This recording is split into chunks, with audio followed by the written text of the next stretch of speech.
Hey everyone, this is my spoiler review of Avengers Endgame. This is one of the first videos I'm making, so don't be too critical of it in the comments. I'm going to break down the movie's biggest moments and events, top 10 style. And again, if you haven't seen the movie, be careful for spoilers. So starting with number 10, Fat Thor. It felt like a strange choice, but I think it worked, especially given we had a badass Thor in Infinity War. I can see, however, how people who are big fans of Thor would think that this was a complete deviation from the character and pretty crappy.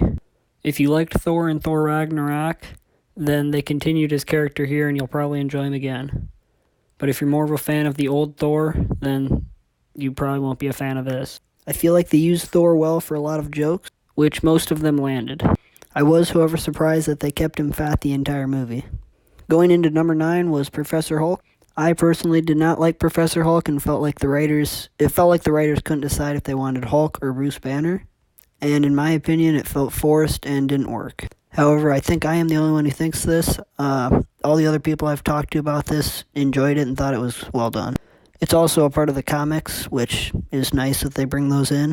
The CGI and everything worked, but personally it felt like Mark Ruffalo's Hulk was the weakest part of the movie. That brings us into number 8, the recruitment, the first act where they're recruiting the Avengers back. I thought it was a nice way to see all the characters, especially characters we haven't seen in a long time like Hawkeye, and they gave good reasons and motivations for them to all join back. I did, however, think that Ant-Man escaping the quantum realm by a rat accidentally hitting a button was a little bit weird and lame, and there was definitely a better way the writers could have gone about it. But it was a small enough event that it didn't really affect the rest of the movie. But speaking of the rat, that brings us into number 7, which was plot holes in the movie. If you've been on the internet at all since seeing the movie, you've probably heard a lot of the plot holes.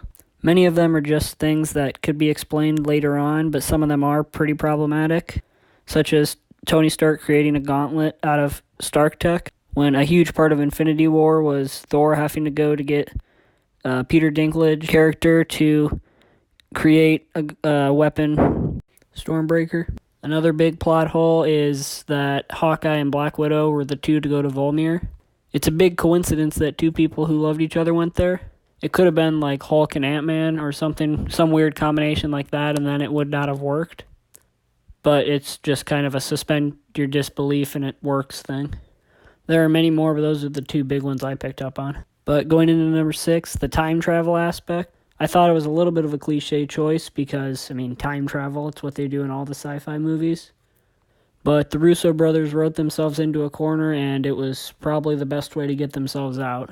It also lended itself to kind of a nostalgia trip of seeing all the old movies, especially since this is the culmination of 21 films. Seeing all the movies and big events was a nice touch and a good way to bring it all together and make the film feel like it was truly the end of the Infinity Saga. It does, however, worry me that they could end up using this in the future films, which could create a lot of issues and ruin some of the effect of this film. But now we're getting into the big stuff. Number 5, the Avengers Assemble scene. This was the scene that we've been waiting for 11 years, and it was just as crazy as anyone could want. We also finally heard Captain America say Avengers Assemble, which has never been said in a Marvel film to date. And that's, of course, a big line from the comics and the other media, TV shows, cartoons, whatever. The fight also felt well choreographed because having the Infinity Gauntlet being the center of the fight made it feel less random, just with explosions and stuff, and more like there was something to focus on, an actual objective. But if you've seen it, it's a big deal, and something we'll all be talking about for a long time. Another big deal, number 4, was Cap's ending. Captain America finally got his dance with Peggy. They used him to return the stones all to their original times, with Mjolnir as well. And when they put him in the thing, you kind of can guess he's not going to come back, but it was still a nice touch for the final scene of the movie to be him having his dance. Going back to plot holes, this is also kind of a plot hole, but I feel like it can be explained because according to their time travel rules, he most likely just lived with Peggy in an alternate timeline. So Rick and Morty multiverse style. And then when she died, he lived his life. He probably jumped back to the original timeline. And that's how he ended up on that bench where he handed off the shield to Sam. But going into the third biggest moment, Black Widow's death. We already touched on this a little bit earlier, but it was pretty crazy that Black Widow and Hawkeye were the two on that planet. And it was an impactful death, but she was never one of the best characters. She was definitely an interesting character, especially since she had been established through many films throughout the years. But she definitely started off as one of the lamer, less important characters with less to do. However, it's probably not the end for this character. There's supposedly a prequel movie in the works that's even going to start filming soon and probably be a 2020 release date. It made sense for them to kill Black Widow instead of Hawkeye because if you'd been paying attention the whole film, Hawkeye kind of had a redemption arc going, and it would be unsatisfying if they didn't let him finish that arc out and meet his family. But number two, probably the biggest moment of the film, was Iron Man's death during the Avengers Assemble scene. He last minute swaps out with Thanos the glove with all the Infinity Stones.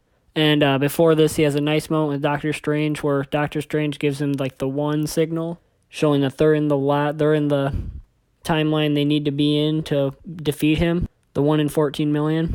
And so he switches the gloves and he says, "I am Iron Man," and snaps his finger, which was a pretty cool callback and a pretty cool moment for the character. But then he gets his moment with the big Iron Man characters, War Machine, Pepper Potts, and Spider-Man, and it's pretty emotional. Well done, too. And then you see his arc reactor kind of bleep out, and then it just fades out and turns off.